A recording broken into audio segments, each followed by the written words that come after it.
좀 오래된 이야기입니다. 어느 교회에서 담임 목사를 청빙하고 위임식을 행하였습니다. 노회, 시찰회, 목사님들과 장로님들 비롯해서 많은 손님들이 참석하고 축하를 하는 교회의 잔치날이었습니다. 그런데 그날 관리집사가 차량을 후진을 하다가 아이를 치어 사망하는 사고가 발생을 했습니다. 교회의 잔치가 장례식으로 변했습니다.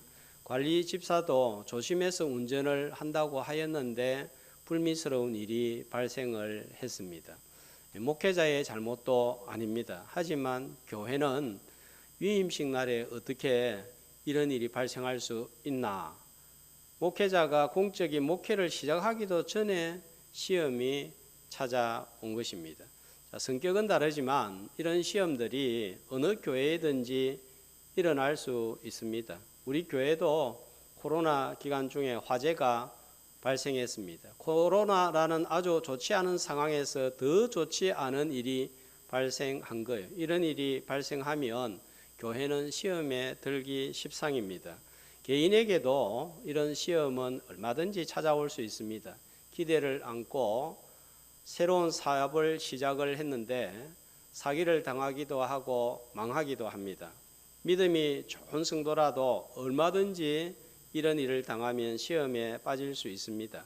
시험에 빠지면 신앙을 잃기도 하지만 반대로 더 든든한 믿음의 반석 위에 세워지는 신앙을 소유하기도 합니다. 오늘 말씀을 통해서 시험에 관하여서 함께 살펴보고 잘 기억하고 있다가 시험이 닥쳤을 때 잘 대응해서 넘어지는 자가 아니라 더 든든한 믿음의 반석 위에 세워지는 우리 다대교회 성도들 다 되시기를 주님의 이름으로 축복합니다.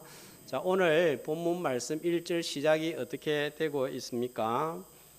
그때에, 언제인가요? 그때에. 지금 보면 계속해서 3장 13절에는 이때에, 또 3장 1절에는 그때에, 또 4장 17절에 보면 이때부터 때에 관한 말씀이 많이 나오고 있습니다. 자, 4장 1절에 그때에 언제일까요? 예수님이 요단강에서 세례를 받고 하늘이 열리고 성령이 임하고 하늘로부터 소리가 있어 가로되 이는 내 사랑하는 아들이요 내 기뻐하는 자니라. 엄청난 영적인 일이 있은 후에, 자, 이건 왕의 대관식이다 했습니다.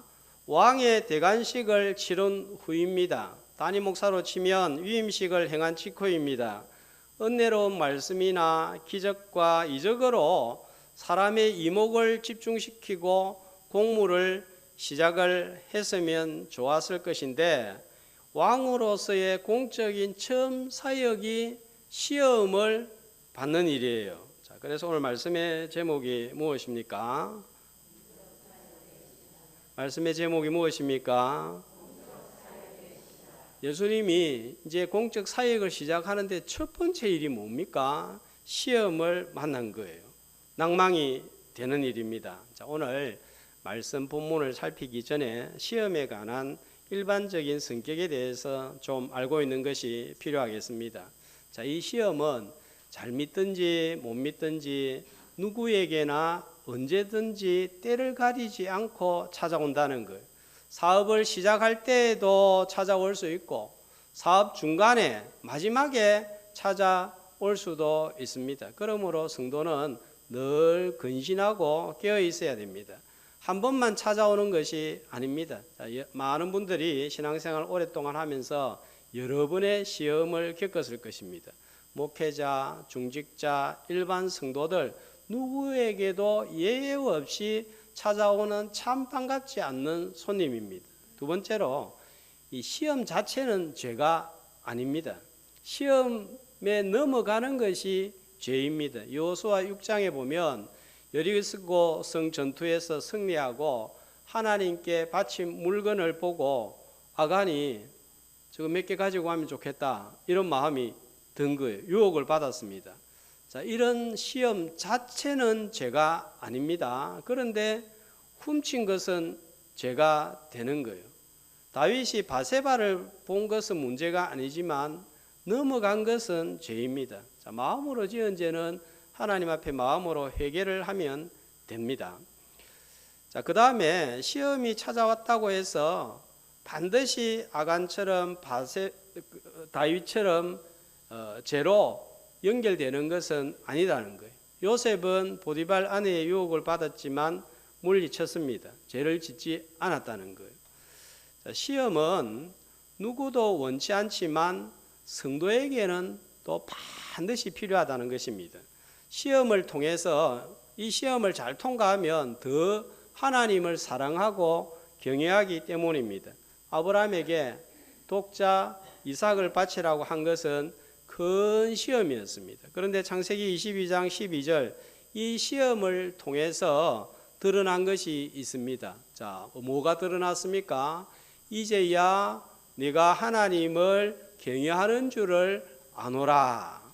이 시험을 통해서 하나님 경외하는 것을 하나님으로부터 아브라함은 인정을 받았습니다. 자, 시험에는 세 종류가 있습니다. 하나님이 주시는 시험인데 영어로는 테스트라고 합니다. 잘 통과하면 믿음이 성장하고 하늘의 은혜와 복을 누립니다. 두 번째로는 마귀가 주는 시험인데 이거는 템프테이션, 유혹이라고 합니다. 요한복음 10장 10절에 보면은 이렇게 말씀하고 있습니다. 같이 도적이 오는 것은 도적질을 하고 죽이고 멸망시키려는 것뿐이요 내가 온 것은 양으로 생명을 얻게 하고 더 풍성히 얻게 하려 하는 것이라. 예수님이 오신 이유는 우리에게 생명을 주시고 풍성한 삶을 위해 오셨지만 자, 도적, 마귀가 우리에게 주는 시험 위협은 죽이고 멸망시키는 것이라고 하는 거예요.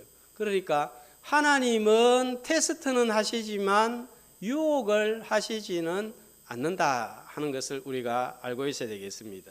자, 또 우리가 시험을 받는 한 가지는 야고보서 1장 14절에서 이렇게 말씀을 합니다. 한 목소리로 각 사람이 시험을 받는 것은 자기 욕심에 끌려 미혹됨이니 뭐 때문에 시험을 받습니까? 자기 안에 욕심 때문에 욕심을 마귀가 이용하여 유혹을 합니다. 자, 오늘은 살펴보는 이 시험은 두 가지가 결합이 된 시험입니다. 자, 1절에 보면 예수님이 시험을 받는데 자, 어떻게 시험을 받습니까? 첫 번째로 성령에게 이끌리어 누구에게 시험을 받으러 있죠? 마귀에게 시험을 받으러 광야로 가셨다고 하고 있습니다. 이 말씀을 읽어보면 성령에게 이끌리고 마귀에게 시험을 받고 좀 이상하다 하는 생각을 가질 수 있습니다. 하나님은 테스트를 하는데 마귀가 유혹을 하는 거예요. 자, 그래서 이 시험은 잘 극복하면 놀라운 은혜를 체험하고 하나님의 뜻을 이루게 됩니다. 잘 통과하면 영적인 큰 성장을 가져오게 됩니다.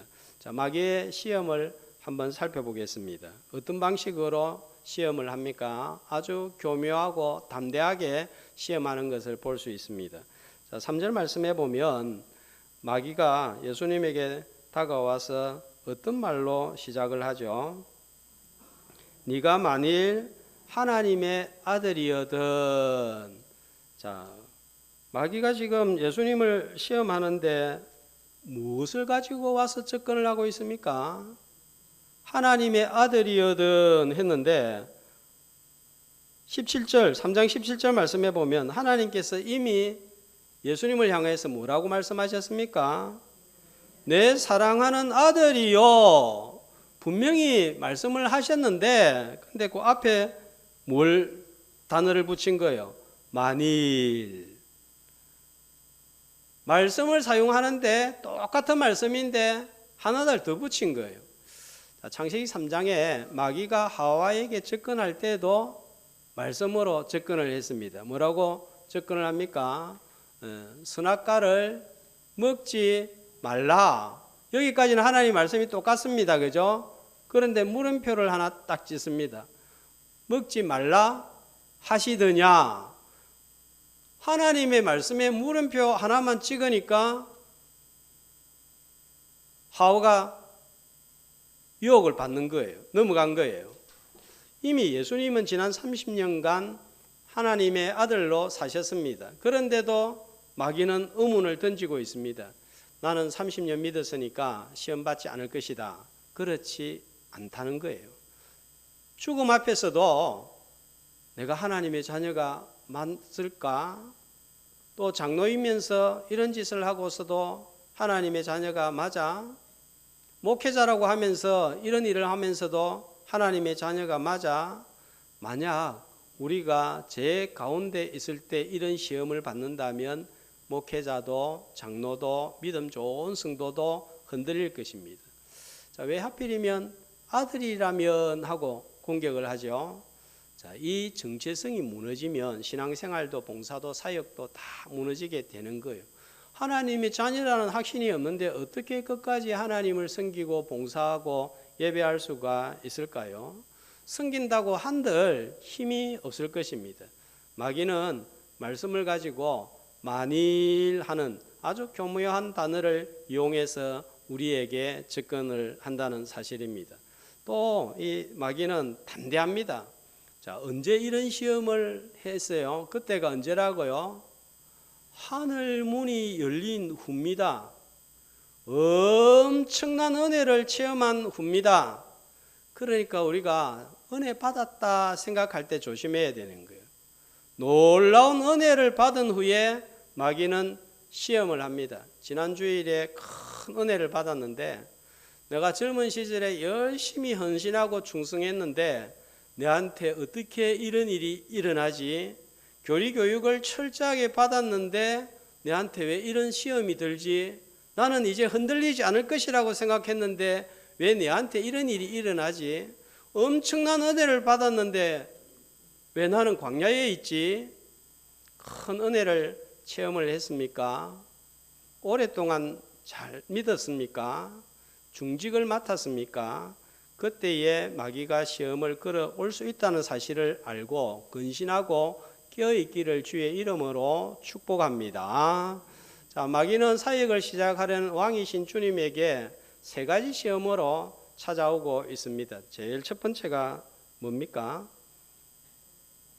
돌을 가지고 떡을 만들어 먹으라 하는 것입니다. 먹는 것으로 시험을 했습니다. 육신의 문제입니다. 하나님께서도 때를 잘 아시지만 마귀도 기가 막히게 때를 잘 아는 거예요. 40일 금식 후 배고플 때 제일 취약한 부분, 약점을 이용해서 다가옵니다. 밥이라는 말만 들어도 힘이 듭니다. 육신의 약함을 너무 잘 알고 있습니다. 자, 시험 장면을 볼 때 우리가 오해하는 것이 있습니다. 예수님은 하나님의 아들이니까 하나님이니까 잘 참을 수 있겠지.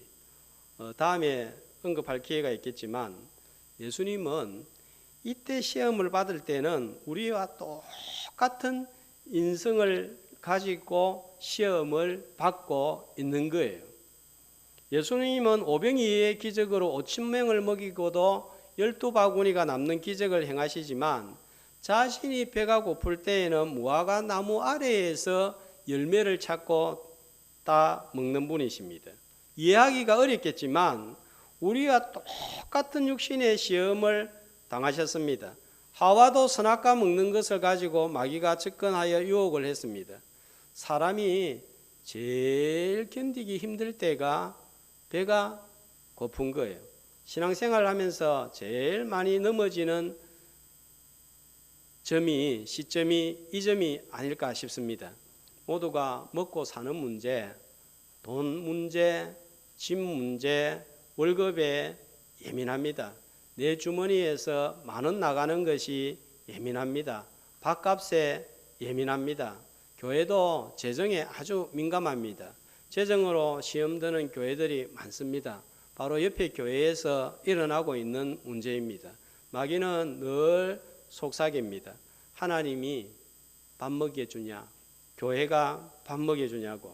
신앙생활도 교회도 봉사도 돈 있고 난 다음이지, 돈 좀 벌고 난 다음에, 빚 좀 갚고 난 다음에 주일 성수하든지 예배를 드리든지 해야지.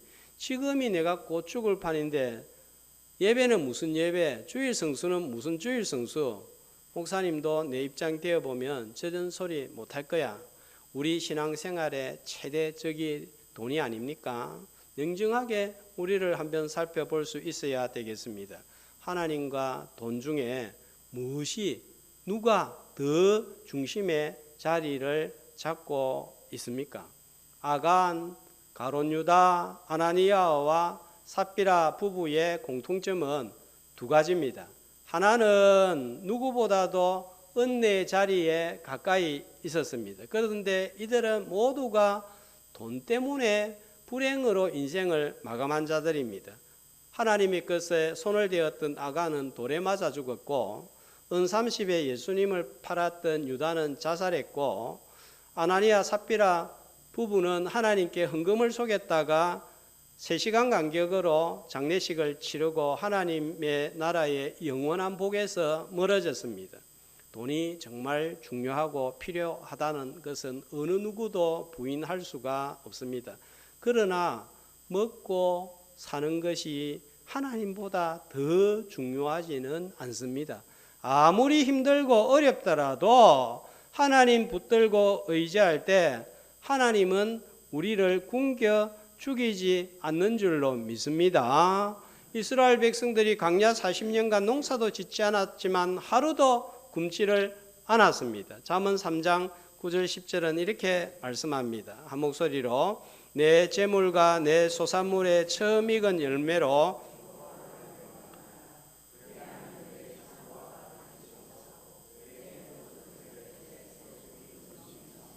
하나님의 약속의 말씀 믿고 먹고 사는 시험이 찾아올 때 말씀 붙들고 꼭 승리하는 성도들 되시기를 주님의 이름으로 축복합니다. 자, 다음은 5절. 어떤 시험인가요? 자, 어디에서 일어나는 시험입니까? 마귀가 예수를 어디로 데리고 가죠?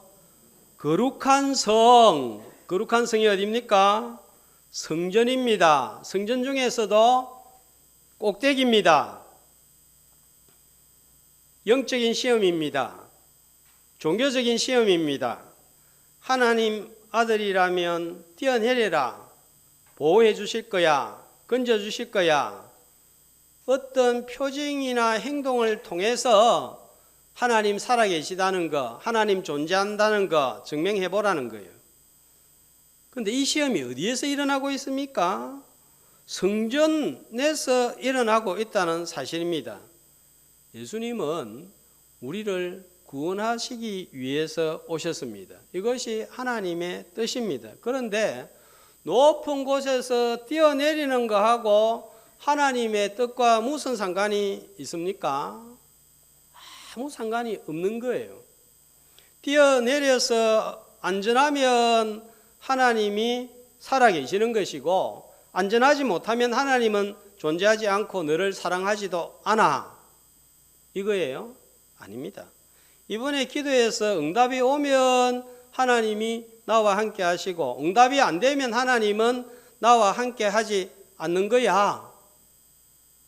그런 겁니까? 그런데 이런 생각을 합니다. 우리는 이런 생각, 이런 접근을 조심해야 됩니다. 하나님을 오해하지 말아야 됩니다. 응답을 주신다고 하나님이 계시고 나를 사랑하는 것이고, 응답을 주시지 않으면 하나님은 계시지 않고 나를 사랑하지 않는 그런 하나님이 아니라는 거예요. 내 상황과 감정과 필요와 소원 성취에 따라 하나님이 계시기도 하고 나를 사랑하기도 하고 안 계시기도 하고 사랑하지 않는 분, 그런 분이 아니라는 거예요. 기도 응답의 여부에 상관없이 하나님은 살아계시고 여전히 나를 사랑하시는 분, 그분이 내가 아버지로 부르는 하나님이신 줄로 믿습니다. 이해가 되면 하나님이시고 내가 이해가 안 되면 하나님이 아니시고 그런 하나님이 아닙니다. 나의 이해 여부에 관계없이 하나님은 하나님이십니다. 내가 이해를 해도 하나님이시고 내가 이해를 못해도 여전히 하나님이십니다. 하나님은 이해와 설명이 되기 때문에 하나님이 아니라 하나님이시기 때문에 하나님이신 거예요. 마귀는 6절에 보면 시편 91편 11절 12절을 인용해서 뛰어내렸는데 살면 보호받으면 그 말씀이 진실이고 보호받지 못하면 거짓이다. 이렇게 해서 하나님의 말씀이 되기도 하고 안 되기도 하고 그렇지가 않다는 거예요. 하나님의 말씀이기 때문에 말씀이지 사람이 증명을 해야 말씀이 되는 것은 아닙니다. 자, 여기 있는 이 물잔을 내일부터 우리가 금이라고 합시다. 오늘 이제 철저하게 예배 끝나고 저하고 다 손 끌고 요거는 금입니다. 금입니다. 그렇게 약속을 했습니다. 자, 내일 아침에 오면 어떻게 될까요? 이 잔은 금입니까? 그냥 물잔입니까? 물잔입니다. 자, 반대로 요거는 이제 진짜 금입니다. 진짜 금. 자, 진짜 금인데 요거만큼 금이면 엄청납니다. 그죠? 네. 우리 같은 사람들은 한평생 먹고 살 수 있습니다. 금입니다. 그런데 돌이라고 합시다. 약속을 다 하고 손을 딱 걸고 오늘 다 약속을 했습니다. 그래서 이 돌은 여기 놔두겠습니다. 내일 아침 새벽기도 나오면 어떤 일이 벌어질까요? 새벽기도 늘 안 나온 사람이 벌써 가져가고 이거 없을 거예요. 설마 목사님 강대상 위에 나온 금을 누가 가지고 가겠습니까? 금 보면 사람들이 이상해지고 눈이 돌아가는 거예요. 금이기 때문입니다. 금은 누가 금이라고 해서 금이 되는 게 아닙니다. 누가 금 보고 돌이라고 해서 돌이 되는 게 아니에요. 금이기 때문에 금인 거예요. 우리가 하나님을 시험하는 일들이 나도 모르게 종종 많이 합니다. 신앙생활을 해도 별 수 없네. 하나님 믿어도 나아지는 것도 없네. 좋아지는 것도 없네. 작년보다 올해 더 심하다. 지금까지 신앙생활을 했는데 기도했는데 달라진 게 뭐가 있나? 내가 바닥을 좀 친다고 해서 하나님이 아니시거나 나를 사랑하시지 않습니까? 아니에요. 가끔 하나님께서 이렇게 해주시면 이 문제 해결해 주시면 하나님 제가 이만큼 드리겠습니다. 헌금하겠습니다. 이런 기도 아주 조심해야 됩니다. 나도 모르게 하나님을 시험하고 있는 행위가 될 수 있습니다. 헌금은 감사하는 마음으로 자원하는 마음으로 드리는 것이지 하나님하고 내하고 거래하는 게 아니에요. 하나님과 흥정하듯이 드리는 것이 헌금이 아닙니다. 하나님은 내가 무엇을 해주어서 내게 하나님이시고 무엇을 해주지 않아서 하나님이 아니고가 아닙니다. 무엇을 해주어도 하나님이시고 해주지 않아도 하나님이십니다. 왜 그렇습니까? 하나님이시기 때문에 하나님인 거예요. 하나님이시기 때문에 하나님이신 줄 믿고 시험하지 않는 건강한 신앙생활 하시기를 주의 이름으로 축복합니다. 자, 다음으로 8절 예수님을 어디로 데리고 가십니까? 데리고 가죠. 마귀한테는 존댓말 쓰지 않아도 되는데 어디로 데려가죠? 지극히 높은 곳입니다. 자리 시험입니다. 정상입니다. 전부 다 높아지기를 원하죠. 1등 되기를 원합니다. 주목받기를 원합니다. 높이 올라가면 성취감이 생기고 다른 사람들이 나를 알아주고 부러워하면 내가 행복할 것이라고 생각을 합니다. 환상인 경우가 허다합니다. 높은 빌딩, 높은 산에 올라가 가지고 아래를 내려다 본 적이 있으시죠? 어떤 마음이 들던가요? 아이고 떨어지면 죽겠구나, 무섭다, 겁나죠? 낮은 곳에 있으면 별로 무섭지 않습니다. 떨어진다고 해도 살짝 끓기고 말겠지. 한번 떨어져 볼까? 그래봤자 찰가상인데 이 정도 생각이 듭니다.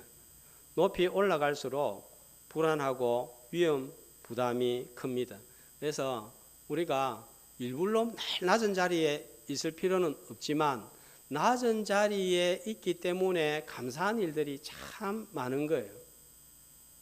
여러분 가운데 아주 유명인, 연예인 같은 사람이 되고 돈도 많이 가지고 있고 그러면 어떻게 했어요? 이 자리에 오면 막 30대, 40대 몰려오고 여러 사람들이 우하고 이러면 좋을 것 같아요. 일반 정상적인 생활 안 됩니다. 참 불편한 거 많습니다. 높이 올라갈수록 위험 부담이 큽니다. 높은 자리에 올라갔다가 잘못되면 감옥이고 온 세상의 비웃음거리가 됩니다. 얼굴 들고 다니지 못합니다. 정상에서 떨어질 때는 타격이 큽니다. 마귀가 예수님에게 엎드려 경배한 모든 것을 주리라고 했습니다. 거짓말입니다. 만국을 소유할 수 있는 권리는 하나님이 주는 것이지 마귀가 줄 수 있는 것이 아닙니다. 마귀도 하나님께서 허락하시는 범위 안에서 활동할 수 있는데 자신이 그런 권리를 준다는 것은 거짓말입니다.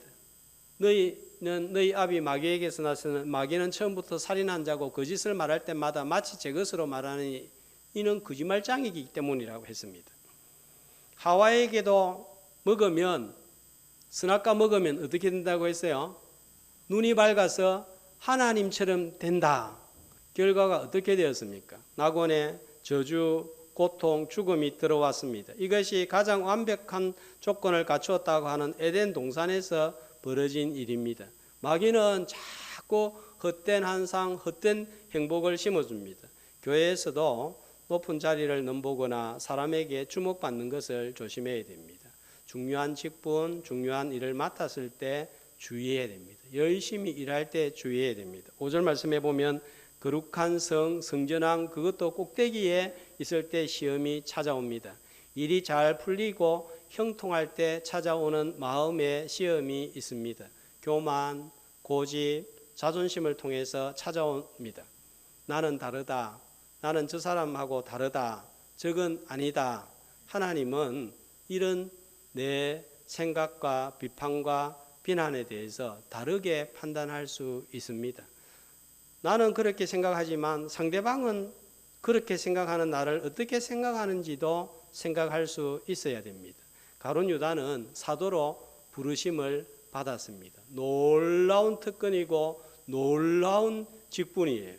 바로 그 사도들을 통해서 교회를 세우는 주춧돌이 되게 하는 역할을 하는 그 일을 위해서 부름을 받았으니까 이게 얼마나 엄청난 일입니까? 그런데 마태복음 26장 24절에 주님의 평가는 이것입니다. 함께 그 사람은 차라리 태어나지 아니하였더라면 제게 좋을 뻔하였느니라. 차라리 그 일을 맡지 않았더라면 목사가 장로가 집사가 권사가 되지 않았더라면 좋을 뻔하였느니라. 이렇게 될 수가 있습니다.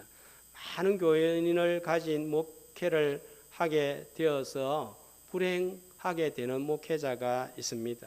적은 교회를 맡았지만 행복한 목회자가 될 수도 있습니다. 우리의 높고 낮음이 우리의 행복과 성공을 보장하는 것은 아닙니다. 광야라도 얼마든지 축복의 장소가 될 수 있는가 하면 낙원이 타락의 장소가 되기도 합니다. 어디냐? 어떤 조건인가 보다 누구를 주목하느냐 하는 것이 더 중요합니다. 누가복음 22장 26절은 이렇게 말씀을 하고 있습니다. 한 목소리로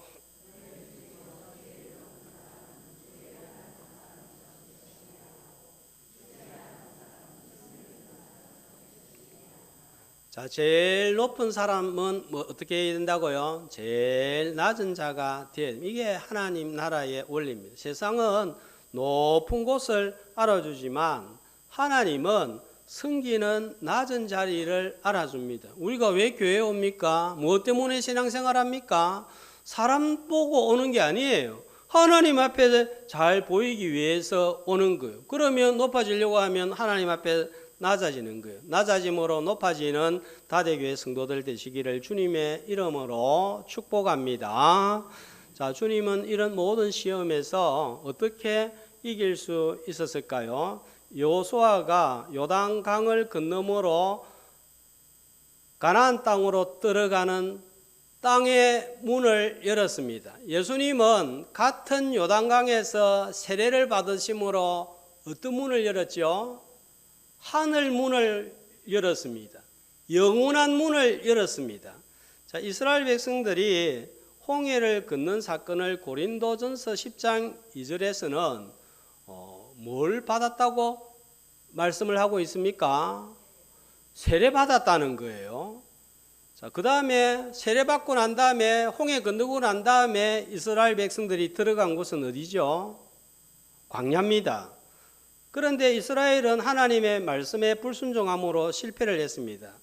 자, 지금 예수님이 세례를 받으시고 물에서 올라오신 후 광야에서 시험을 받으신 사건은 이스라엘이 홍해에서 세례를 받고 광야로 들어간 것의 성취입니다. 그걸 지금 보여주고 있습니다. 그런데 차이점은 이스라엘은 불순종하여 실패하고 하나님의 뜻을 이루지 못했지만 예수님은 순종함으로 하나님의 뜻을 이루었습니다. 승리했습니다. 아담은 말씀에 불순종하여 하나님의 뜻을 이루는 것에 실패했지만 예수님은 승리를 했습니다. 예수님의 승리를 통해서 보여주고자 하는 것은 예수님은 새 이스라엘 또 교회의 대표자로 승리했기 때문에 오늘 교회의 성도가 된 우리도 새 이스라엘 백성 된 우리도 이제 얼마든지 승리할 수 있다는 진리를 우리에게 알려주고 있습니다. 자, 일본하고 한국하고 축구를 했습니다. 우리가 3대 0으로 이겼습니다. 누가 이긴 거예요? 누가 이겼습니까? 누가 이겼어요? 어렵습니까? 우리가 이겼습니다. 대한민국이 이겼습니다. 내가 이겼습니다. 그런데 난 축구했습니까? 안 했습니까? 운동장 근처에도 안 가봤습니다. 우리 여성분들은 더 거리가 멀죠. 어떤 분은 응원 한 번도 하지 않았는데 이기면 우리가 이겼다 그러는 거예요. 우리의 대표자이기 때문입니다. 자, 그런데 예수님이 이렇게 승리한 것은 우리도 얼마든지 승리할 수 있다 이것을 보여줍니다. 어떻게 승리를 했습니까? 두 가지입니다. 2절에 예수님이 광야로 가서 시험을 받을 때 뭐 하신 거예요? 2절에 금식입니다. 기도하셨습니다. 자, 그 다음에 마귀가 말씀 가지고 예수님을 시험할 때 예수님은 어떻게 대응을 하셨습니까? 전부 다 정확한 신명기의 하나님의 말씀으로 성령의 검으로 물리쳤습니다. 제가 말씀을 준비하면서 최근 우리 교회에 시험거리가 어떤 것이 있는가, 시험은 아니지만 우리 성도들의 마음을 좀 흔들고 낭망하게 있는 일이 어떤 게 있는가 생각을 해보았습니다. 23년 작년에 100주년 기념행사를 은혜 중에 정말 잘 마쳤습니다. 감사했습니다. 그런데다가 떠난 성도들이 돌아와서 더욱더 감사가 넘쳤습니다. 그런데 그렇게 왔던 분들이 또 떠나버렸습니다. 중직을 맡았던 분들이 그렇게 왔다가 떠나가니까 실망이 된 거예요. 이 일로 인해서 마음이 상한 분들이 있었을 것입니다. 저도 이거 뭐야 하는 생각이 들었습니다. 100주년의 은혜와 기쁨과 감사 뒤에 찾아온 일이었습니다. 온 성도가 좋아하고 잘 마쳤다, 감사하다, 우리 교회에 대한 자부심을 가지고 난 후에 일어난 일이었습니다. 자, 인간적으로만 보지 말고 영적으로 생각하고 바라보는 시각이 필요하겠습니다. 이분들은 직분은 무거운데 처신을 너무 가볍게 했습니다. 교회가 얼마나 쉽게 보였으면 이렇게 왔다 갔다 할 수 있는 거예요. 다니는 직장을 이렇게 왔다 갔다 합니까? 하나님의 집이요, 그리스도의 몸이요, 성령의 전인 교회를 직장보다 더 못하게 생각하는 가벼운 처신, 경솔한 행동이지 않습니까? 차라리 오지 않았다면 좋을 뻔했다 하는 생각이 듭니다.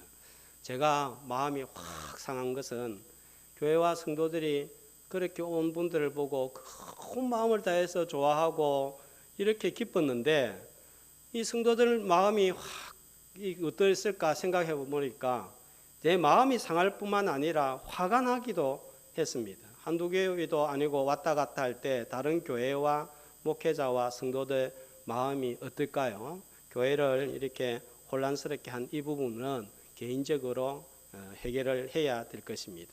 하지만 제가 이 일을 통해서 또 정말 감사한 것이 있었습니다. 변함없이 소리 없이 교회를 섬기고 기도하고 섬기는 분들이 귀한 줄 알았지만 더 귀하게 보이고 빛나는 줄 알았지만 더 빛나 보였어요. 지난 주일 오후 예배 시간에 말씀을 잘 듣고 앉아있는 성도들의 등을 제가 뒤에 앉아서 바라보면서 그렇게 감사할 수가 없었습니다. 제가 등을 바라보면서 등이 참 예쁘다, 등이 참 아름답다, 불 말고 등, 사람 등 말합니다. 그래서 제가 사람 등 보면서 예쁘다, 아름답다 이런 생각 가져본 것은 처음인 거예요. 혹 이런 일로 마음이 상하거나 낭망이 되시는 분들이 있습니까? 충분히 그럴 수 있습니다. 오히려 낭망되는 게 정상입니다. 그런데 그걸 너무 계속 가지고 가면 시험이 될 수 있습니다. 그분들 보지 말고 지금 여기에 있는 함께 하는 분들을 한번 보세요. 금보다 은보다 귀한 분들입니다. 계속 마음이 상하고 낭망이 된다면 교회를 위해서 더 기도하라는 사인인 줄 알고 기도의 자리로 나아오고 더욱 말씀의 귀를 기울여서 성령의 금인 말씀으로 승리하는 우리 교회와 성도가 되기를 주의 이름으로 축복합니다. 자, 한 가지만 더 살펴보겠습니다. 시험은 한 번 찾아오고 끝나는 것이 아니고 계속 찾아옵니다. 너무 좋다 싶을 때 마귀는 우리를 흔들어 놓습니다. 자, 마태복음에는 나와 있지 않는데 같은 내용을 다루고 있는 누가복음 4장 13절에 보면 이렇게 우리에게 주의를 주고 있습니다. 한 목소리로 마귀가 모든 시험을 다한 후에 얼마 동안 떠나니라. 마귀가 완전히 떠난 게 아니고 뭐라고 그러죠? 얼마 동안 떠납니다. 다른 시험거리를 가지고 찾아올 거예요. 왜냐하면 마귀가 우는 사자같이 두루다니며 삼킬 자를 찾고 있기 때문입니다. 기도와 성령의 금인 말씀으로 무장하여서 마귀 시험에 대적하고 승리해서 건강하게 든든하게 서는 우리 교회와 성도들 다 되시기를 주님의 이름으로 축복합니다.